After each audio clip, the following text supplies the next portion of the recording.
तो chapter 2 second of thermodynamics का ये last topic thermodynamic temperature scale देखते हैं। इसके सब टॉपिक हमने 1 बाय 1 कवर किए हैं। जो आपको कुछ भी देखना हो तो यूट्यूब पे जाके सर्च मारना और हमारे चैनल का नाम लिखना तो आ जाएगा।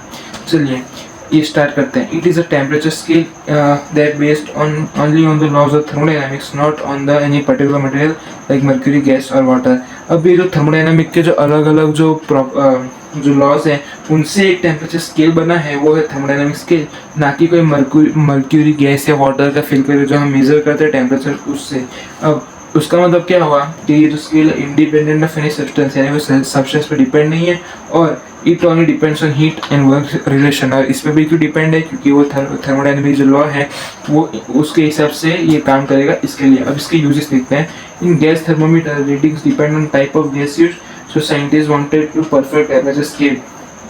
देन अब जो गैस थर्मोमीटर है उसमें जो रीडिंग है वो गैस किस प्रकार की यूज होती है उस पर डिपेंड होती है। इसलिए जो साइंटिस्ट हैं उनको कैसे चाहिए था कि वो जो भी आपका जो थर्मोमीटर है वो कोई भी सब्सटेंस पे डिपेंड ना करे और बेस्ड ऑन कार्नोट साइकिल, और कार्नोट के हिसाब से हो तो उनको ज़्यादा ठीक पड़ता है, इसलिए फिर थर्मोडाइनमिक टेम्परेचर स्केल यूज होता है ना बेस्ड ऑन कार्नोट साइकिल। अब कार्नोट के साइकिल का हमें पता है कि इसका साइकिल ये है, इसका फॉर्मूला जब T1 हॉट सोर्स का टेम्परेचर मिलता है वो, और T2 cold source heat sink.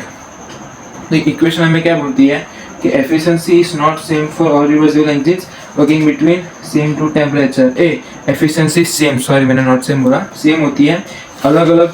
अब कोई भी दो अलग अलग टेम्परेचर में नहीं, जो सेम टेम्परेचर में जो वर्क कर रहे होंगे तो कोई भी रिवर्सिबल इंजन, तो उनकी अलग अलग चीज़ जो सेम टेम्परेचर पे वर्क कर रही होगी फिर भी उन अलग अलग चीज़ों की भी एफिशिएंसी सेम होगी। सॉरी इतना मैसअप किया, लेकिन फाइनली समझा दिया कि अलग अलग चीज़ जो सेम टेम्परेचर पे वर्क कर रही होगी फिर भी उन लोग की एफिशिएंसी सेम होगी। तो ये अच्छा लगा तो लाइक करना।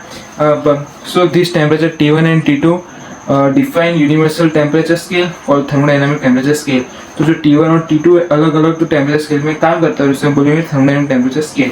अब इसका थोड़ा रिलेशनशिप है, इंपॉर्टेंट रिलेशनशिप जिसकी सबसे काम करता है वो देखते हैं कि two reversible engine operate between, जो रिवर्सिबल इंजन है वो T1 और T2 और T2 और T3 के बीच में ऑपरेट करता है। तो रेशियो ऑफ हीट ट्रांसफर क्या है, Q1/Q2 equal to T1/T2। The ratio define the thermodynamic temperature. ये रेशियो में थर्मोडाइनमिक जो टेम्परेचर है वो हमें डिफाइन करता है। अब एग्जांपल से मैं आपको इससे बहुत बेहतर समझाता हूँ कि जो कार्नोट साइकिल है वो 600 और 300 के बीच में ऑपरेट कर रहा है, तो उसकी एफिशिएंसी क्या होगी, N1 - T2/T1 ने 1 - 300/600 इक्वल टू 0.5। यानी अलग अलग टेम्परेचर पे काम करते बावजूद उसकी एफिशिएंसी 50% होगी। जो मैं समझा रहा था वो अलग अलग टेम्परेचर पे काम करने के बावजूद इसकी एफिशिएंसी सेम होगी। तो वीडियो अच्छा लगा हो तो लाइक करो, चैनल सब्सक्राइब करें। धन्यवाद।